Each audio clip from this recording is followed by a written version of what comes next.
I only have one rule. Everyone fights, no one quits.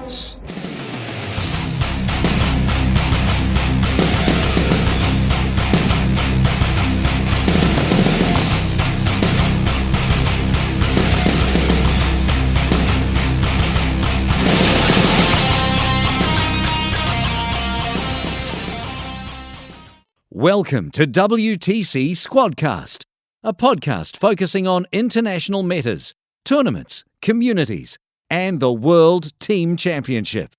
The WTC is a proud partner of the T-Sports Network, Best Coast Pairings, and is sponsored by The Army Painter. If you'd like to support the podcast and the WTC, please visit our Patreon at www.patreon.com/WTC Squadcast. Now, let's get on with the show. Hello everybody and welcome to another episode of the WTC podcast, the Squadcast Into the Squad. In this podcast we get a deeper insight into how teams work, how they form their teams, how their nation's meta works, and what are the challenges of bringing a team to the WTC. Tonight we have Ruud, and I'm Mishik as always, and I would like to welcome Ruud to the podcast. Hello! Thank you for having me. So, can you introduce yourself a bit for us? WTC community is a bit small.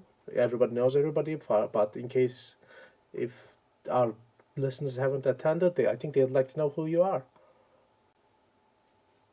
My name is Ruud Steenbakkers. I'm the Dutch WTC captain for officially the third year in a row, whilst never having attended the WTC as a captain. So that's amazing.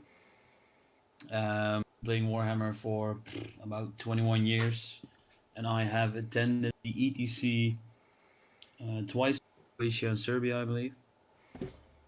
And proud to finally be captain and trying to get a proper team on to see if we can do better than the years before. Okay, so when did you first hear of this ETC WTC initially? Well, a little break in 7th, so I know there was a ETC in 5th and 6th. I always was like, those guys should be good players. Let's see if I can make that work and ever get into it. Managed until 8th edition, when there was a first big tournament of Alliance Open in the Netherlands, and I got 3rd place. The week after, I got asked by the then captain Michel. Okay. And then got in when the Drukari Codex came in again, and that was my first event to Croatia, I believe, first ETC. That was it's quite interesting and funny to go there for the first time when you hear like, there's all the best players in the world, and you're gonna meet all these guys, and then the first round you're gonna play, what do we end up against? We started with Northern Ireland. Great guys. Yeah, the first thing they do is like, here's a bottle of whiskey, get pissed. Amazing. So we had some fun, we did the pairings, and then we beat them proper. And second round we got up against Russia, so it was immediately shit. Game phase on. And then there were 2 misplays on our side, which cost us the game, the round. So it was a close round. That was really close. If I would have not been an idiot, we probably won. And if some other guy wouldn't have been an idiot, we would have also won. So so that was amazing. Okay. And for the rest of the tournament? It was ups and downs. We got the first was a big win, then we got a big loss, then we won against, I believe, Czech Republic. Up versus Team England. It was a tough one, and all the dice got so shit that I was like, yeah, cool. That happens. Yeah, it does. And then we faced Luxembourg or no, not Czech Republic, but maybe Luxembourg. Luxembourg hadn't attended that year, so try again. I can actually find the records. It shouldn't be that hard. think we went up against France. We got our ass handed again, and then in between we had. Mm, Croatia. Look it up on Tony Keeper. Yeah. Uh, but in the end, it says that you got 16th out of 32 teams, so you were in the top half. So that isn't a bad result. I think that's the best result for Netherlands. Yeah, that you have one 16th in True. 2018 and another one in 2015. I do have my records in front of me. Okay, so You are prepared. I'm a bit prepared. I'm not totally unprepared. I'm just a bit unprepared. So can you describe how essentially what were you expecting before going to Zagreb in 2018? Like, did you have anything specific in mind? I mean more like atmosphere and the players and the guys.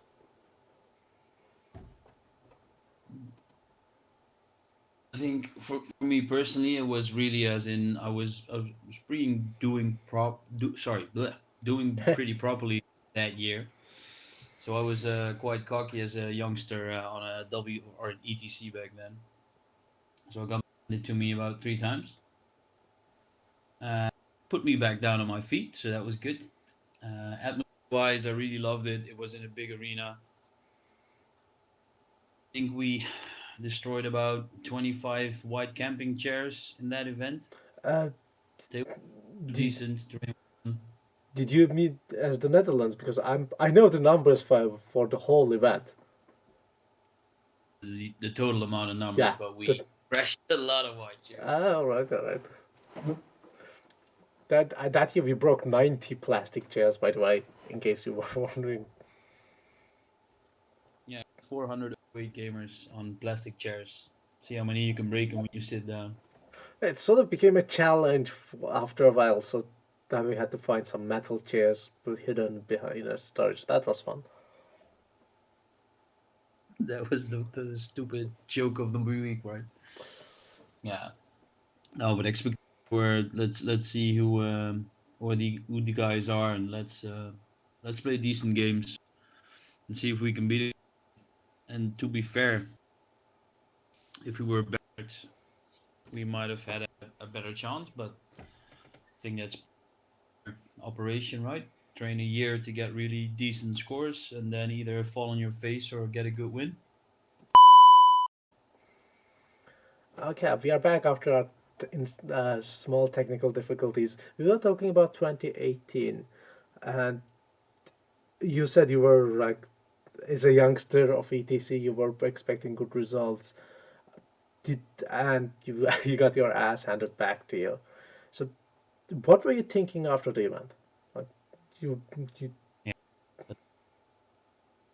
to get good scrub, it's especially for a team environment, it required a lot more training than we did. And that's what I was always trying to do, get more training in, doing a bit more of the pairing systems, trying to go to at least a team event a year. So that's normally BTC, but unfortunately, as far as I know, that has been cancelled for we don't know when. we are not going to have a Belgium team championship next year, so that's sad. I know. They're genuinely a good tournament made by Tom.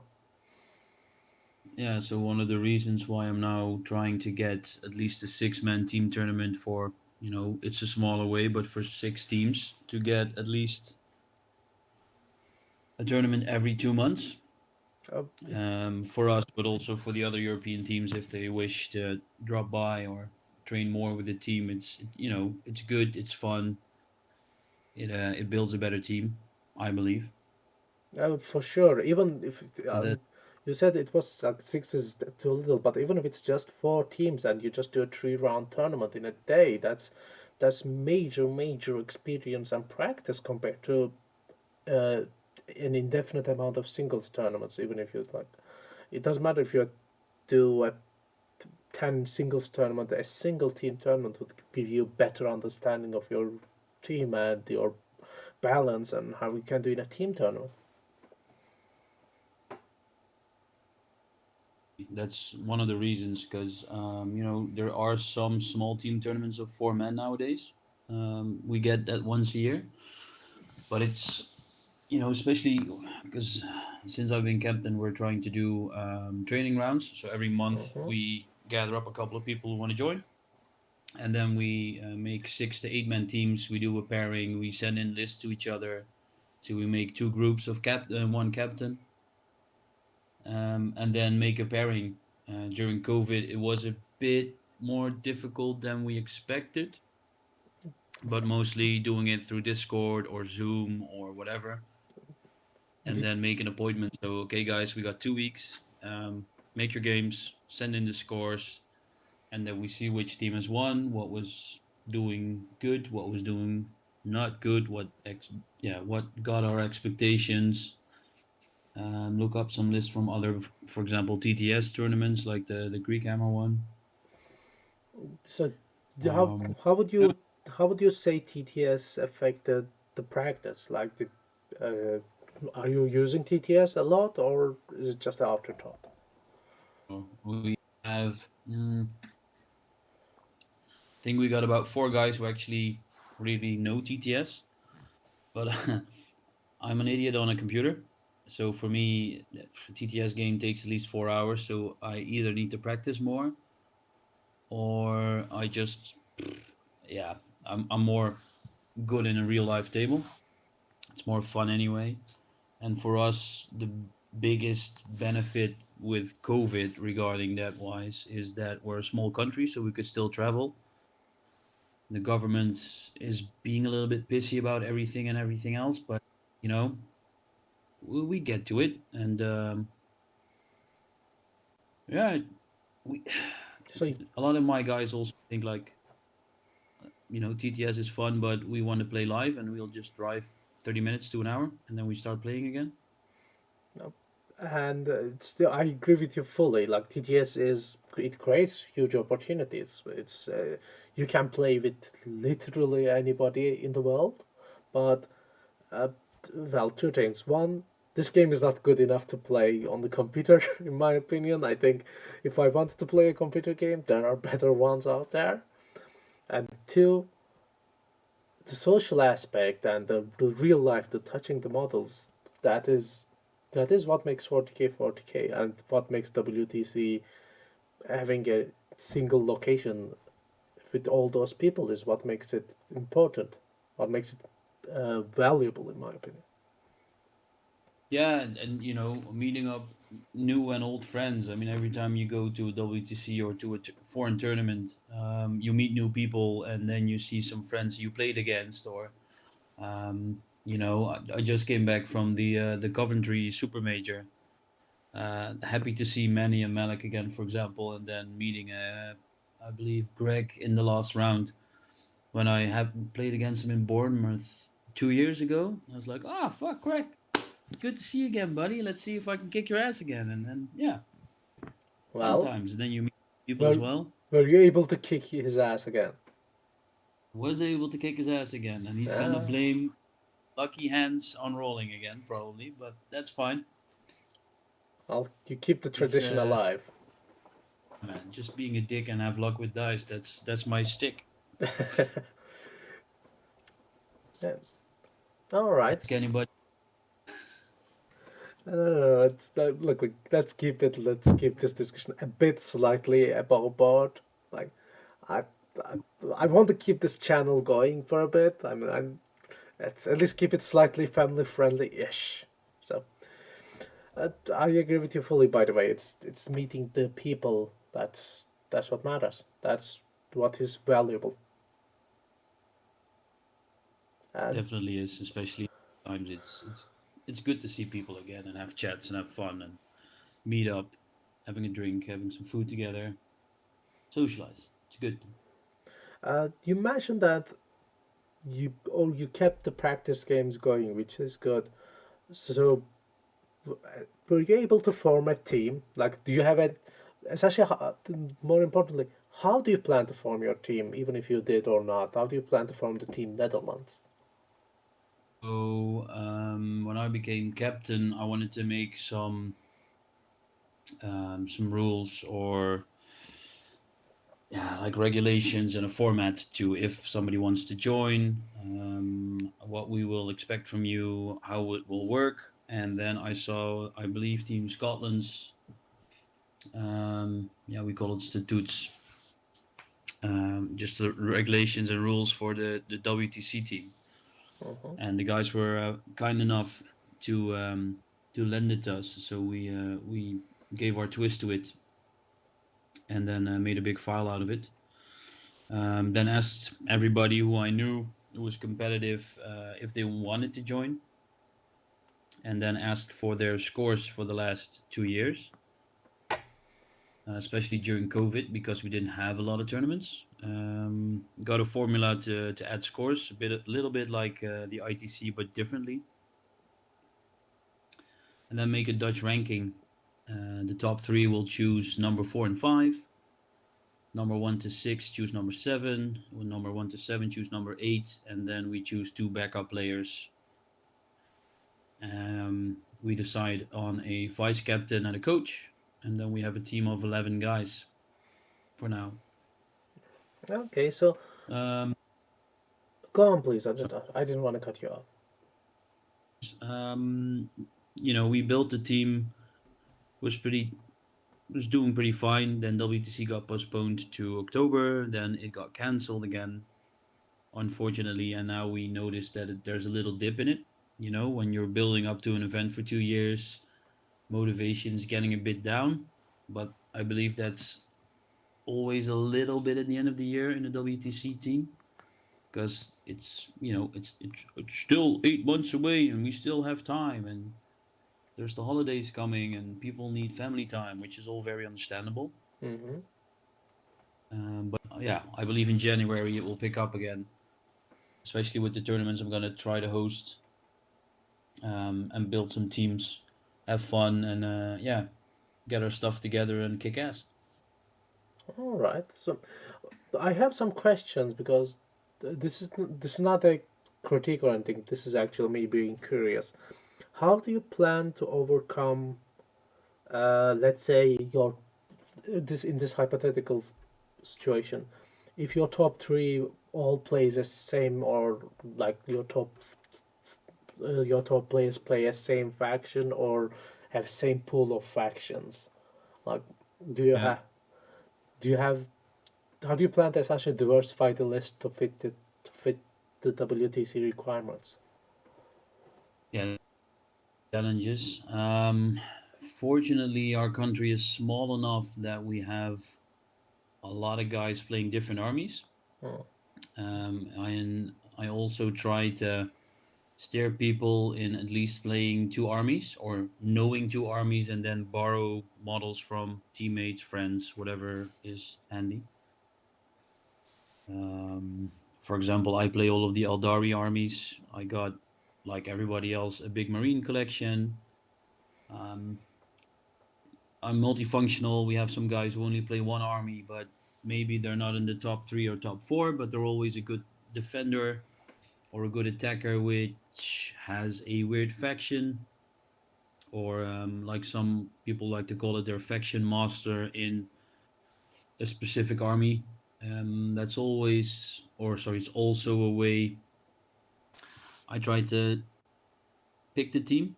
I mean, we rewritten the team picking for this year, where the top 3 are in the team if they want to. With the scoring as they are now, we have 3 guys on 3 different factions, so that's really beneficial.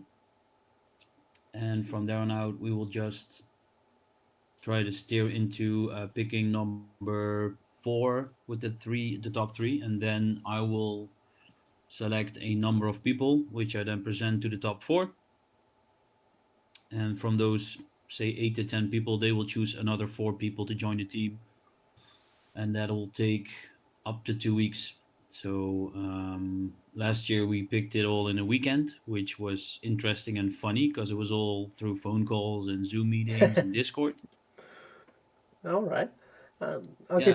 Yeah, yeah. I hope that this year we can do it in person and have some chats, and yeah, we're gonna find out. Okay, so that's actually that's a good way from what you said. Your community is not too big that you don't know people, so you can actually still affect it.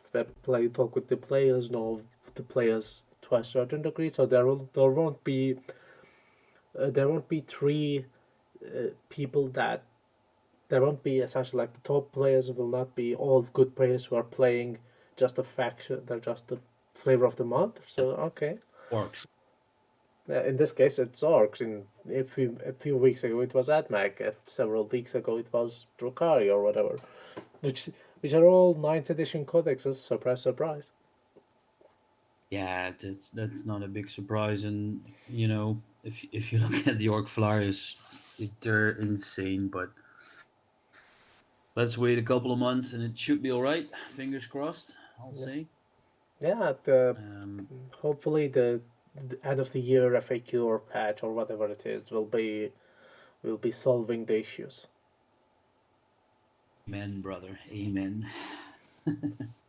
Okay, so you mentioned how do you pick your team, but can you also talk about a bit from the community, like how big is the Dutch community? How many active players, like both competitive and non-competitive, are there? I'm not entirely sure on the number of players, but we had the first super major in September, and that was attended by about at least 100 Dutch players, roundabout. Oh, that is pretty good Some number. people, and some of them were missing, or the usual suspects were missing, just due to weird Corona setups or work or life or whatever. So I'm pretty sure we have at least 100 to maybe 200 people, and out of I think half of them are more casual guys and girls. And then competitive style, you always see the same faces on tournaments, but there's always a little split line of people who just want to come to a tournament or an RTT, have fun, drink some beer, meet up with friends. And there's always the couple weird guys who go like, "Yeah, I want to have the best army that's right hot and happening now." And from that mix, we can always, or I believe, there's always a team to be made. And some need more training than others, or some are WTC or ETC veterans, and some are the rookies or the newbies, which just like me the first time are pretty cocky and go like, "Oh no, we're just gonna win 6 games, so I can do this. So I'm pretty good." It's like, yeah, you're pretty good, but we need to win this with the team, buddy. So if I'm gonna throw you for the bus, you need to get me some points, and I'll be a little baby about it. So that's always that's that's a new funny attractive way to train the guys. It's always it's a sort of enduring to see new teams or new players who haven't attended the event at all and thinking like, oh, I'm a big shot in my local community. I'll just crush the world. And it's like, no, you will not. There's Polish, and many other countries. It's just and even if the country or player is not a, let's say, good, it's not in general not better than you. You just like you mentioned, maybe you'll have to get in front of the bus and face essentially the two 0 point armies that are out there, and you just have to eat one of them. So buckle up. And if you get at least 3 points, I'll buy you a beer. If you Exactly. don't, you will buy. Yeah, that's the fun stuff. But that's one of the reasons why I want more team training events, so we can show people who are really like, no, we need to do it like this and this. Okay, here's your 6-man team. Go show me how to do it. Oh, you fell on your face 6 times. Oh, that's weird. Oh, okay. So you gonna listen to me now, or you're still gonna? Okay, so this came up with previous captains as well, so I am curious. Do you make a special effort to get both experienced players and inexperienced players, or do you just want to form the best team? Um, it depends a little bit on the availability.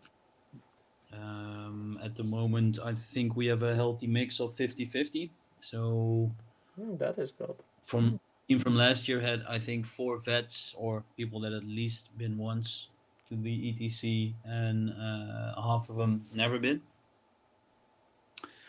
And that's what I found out during team selection as well when we had the chats. Like, no, we need to do this and this, and we need this and this. And I was like, no, we don't need another attacking person. We are missing two defenders, so we need a more defensive kind of guy, and this is the right guy for that spot. No, no, we need this and this. It's like, yeah, this is the moment I will pull my veto card and get the guy in, because yeah. Yeah. I don't know that So in this context, experience talks more. Like you can know the meta, you can know which will not be the same next August, by the way. And even if you just form your team on certain factions, it will be different.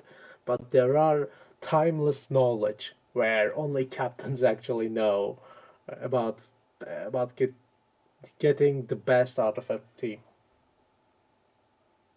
yeah, and when you have the luxury of picking about 16 to 20 guys, 10 to 12 will be disappointed, and Hmm. a couple will not choose to have a backup spot or the reserve player spot, which is fine. And then you have some chats and see what can be done better for next year, or if they fit in the team, or if they have other opinions or feedback. I still haven't been to the WTC as a captain, so I can't say that I know everything, especially since I've only been twice as a player. But I do know that I have a lot of experienced guys, especially with the pairing. We have one little crazy Tyranid player who has the weirdest pairing system in his head, but always theoretically pairs us best. All right. In practice, it's half of the time unexperienced player who will say they will get a 12-8 or a 20-0, fall on their face, and then you know, we bump our noses against the wrong bus. But pairing wise, we got a genius, and we're trying to get that info to other people as well, so we get more weird pairing kings. But yeah, we'll see. It's funny as long as we have more practice in See, the yeah, you're should be looking. fine. So you have a positive attitude for the future, which is good. Where would you where would you place if the event was held today and you could get all the players you wanted for the 2021 event? Where do you think the Dutch team would place in the rankings? With all the new countries attending, Let's assume 40 countries. Some new, so about 10 would be new, 20 full experienced, and 10 would be rest of the field. well, if I'm trying to be realistic, I always said to the guys, I want to be at least top 10, and I think we could manage top 10. Um, Aiming for a top 5, and obviously the ultimate goal is winning it at least once, but that's gonna be a really hard one to chew on. Then again, if we put in enough practice and we know our stuff, it should work out. But at the moment, if we would go now with the guys I want, top 10 would be reasonable. Oh, so you have actually high ambitions. Like you're not, this is not a uh, even with the even your realistic estimate is top 10, which is I'm not saying this to disparage, but not it would be a surprise for Netherlands to reach that spot from past results. And I don't see us, or I don't want to see us like a beer and pretzels team, which sometimes you know you can choose for it. Especially the first couple of times, you want to go there and experience it and have fun, have some beers and shots, and yeah, do your best, but still probably fall on your face. Okay. I've been there now twice. I have a slight idea what we need to do, especially if I can get the right guys on the right spot in the right time, which is the biggest challenge, I guess, and get the training in and get the preparations going.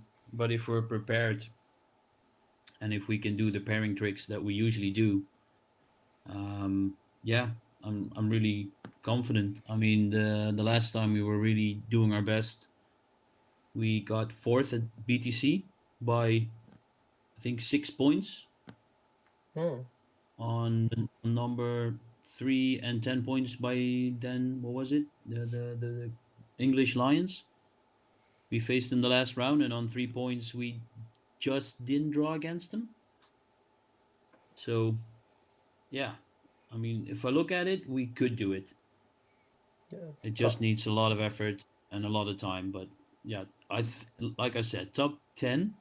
If we work our butts off, that would be doable. you Winning it would be amazing, but not next year. It's gonna need a couple of years minimum, and then if we still have the luck that the same guys will be attending. so building an experienced Uh, team which knows what they do. So it will be it's a process. It will take a while. of course, and maybe something happens with one of us, or somebody gets a dad, or life happens, and then you miss a couple of guys again, and you need to build up slightly from scratch, or you need a new couple of guys. So it's always a work in progress, and it's always going to be a hard one to chew on, but it's always fun, and it's always a good challenge. Uh, So yeah, I agree fully. Like it's not easy, even if you have the perfect team, even if you have uh, the perfect understanding of the game, let alone the luck on the table. The life comes at you fast, and you might you might be simply not able to make the event. Maybe for unfortunate events, or hopefully for fortunate events like having a kid. And all right, I have to attend the birth of my son, so I will not come to WTC. Which is like, all right, that's a very good reason to attend. I wish that person the best. Essentially, if when that happens, such a case happens, and that sort of brings a smile to my face to see people. To see people at least, I mean, in the end, this is a game. This is most of us, at least. For some of us, it is becoming a career, but some of us, it's still a hobby, and I'm happy that people are having good lives off the table as well. man, having fun, doing your stuff whilst doing the rest. I mean, for me, sometimes I do too much Warhammer. At least that's what the wife tells me. So. Yeah, well, try to get an actual number because maybe she's just not happy with any Warhammer, so it's just like to lowball Yeah, it. to tell her I need to work more, and then just hide it. It's fine. Okay. Before we wrap things up, I know I've been holding you for a while. This is a bonus question we ask everybody, and this is actually more like a quality assurance, just to get pick your brains a bit. Can you describe your Mm. ideal WTC? Like, what would you like to see at the event? This can be anything tangible, like certain brand of beer or food choices, or it can be something intangible, uh, where like the atmosphere should feel like X or something. Well, I think I've heard it before, so I'm just gonna steal it and slightly copy paste it. But I think if the if the venue would be like an all-in experience, where you could, for example, rent out a hotel or anything, or a complex or whatever, where there's decent terrain, good tables, and not the green painted stuff that leaves marks on your shirt and trousers. Serbia will be Serbia will forever live on my shirt. Yeah, I know. No, but I mean, decent tables, sturdy chairs, good terrain, a place where every amenities will work, like toilets and air conditioning. Preferably a place where they also have a pool with a bar and a bar inside the venue as well, with some maybe more high spirits drinks. Because I'm gonna get killed for this, but I'm not the biggest beer drinker. I'm more like my yeah, I know. Just don't shoot me. Just like my whiskeys and such. So I did work in a cocktail bar, bro. I know. I've seen the pictures. I've seen the pictures. I'll make it. I'll make you make me a cocktail. Yeah, don't ask too much. Um, no, but yeah, something like that, an all-inclusive experience where the atmosphere is good. The stuff that needs to be there will be very proper. Um, yeah, and just have a good vibe, have a positive vibe, have a fair vibe, so no weird rule bending stuff where all of a sudden there's a little gap in some rule that will be abused, where people can play with intent and have fun and not nitty grit about every half a millimeter of useless space. And hopefully a place where we also have no hangovers. That would be amazing. Yeah, that would be And, great and because some good. I remember Thursday in Serbia last year. I was supposed to play three more singles games, which certainly Yeah. did not happen. It's like I was so that normally it doesn't happen. Anyway, uh, so how can people find your team if let's say this is a Dutch player who wanted to at least know about you or any outsider that want to play some games in Netherlands? How can they Uh, find you guys? we got a couple of options. We do have a Facebook page, so Team Netherlands 40K They will all be or linked Team in the NL. description as well. Yeah. We're working on an Instagram page, and we also have a new website we're working on. Otherwise, you can always ask one of the guys if you see them on an event. Most of us will have our very new, sexy blue shirt with orange details on it with the new logo. Or you can text, call, email me on my name, Facebook, Instagram. I'm pretty sure you can link Facebook as well on this. If you want. Yeah, I'm more than happy to. If you want to join the team, if you want to see if you're good enough to join us, or if you can kick my ass, it'll be amazing. So essentially, More ju- just find, just go to a 40K event anywhere in the world and keep harassing the blue shirted people. That one of them yeah, will eventually be the Dutch. yeah. One of them, if it's a blue shirt with an orange color and it says Team Netherlands, you have a big chance you will speak to a weird Dutch person who can help you out. Okay, perfect. If it doesn't have an orange, you can still annoy them, but I won't promise anything. Well, thanks for coming on. This was. Do you have any shout outs to? You mentioned one Tyranid player. Is there anyone else you would like to shout out? To my entire team and all the Dutch guys that were willing to put all the hours in for the last 2 years. I mean, you know who you are, and if you want me to call their names, I will, because It's up to you. I'm not going to force you. okay, cool. No, it's a big shout out to Justin, to CJ, to Tim, to Dino, Ruben, Chris, other Chris, Tom. Oh, I'm gonna miss somebody. I'm gonna hate myself for it. Who else? No, just the entire Dutch team. Rico, obviously. Dick, Frankie, Kyle. Who am I missing? Michelle? I'm missing somebody. Michelle been out of the picture for a while, but it's still Timmy, of course. My little pairing knit. Bim, Brian, all the guys who wanted to train with us as well. So yeah, and everybody who I'm missing, they will tell me. You can buy them a beer as apologies as well. And thanks Thanks. Thanks everybody for listening, and we'll see you in the next episode of Squadcast Into the Squad.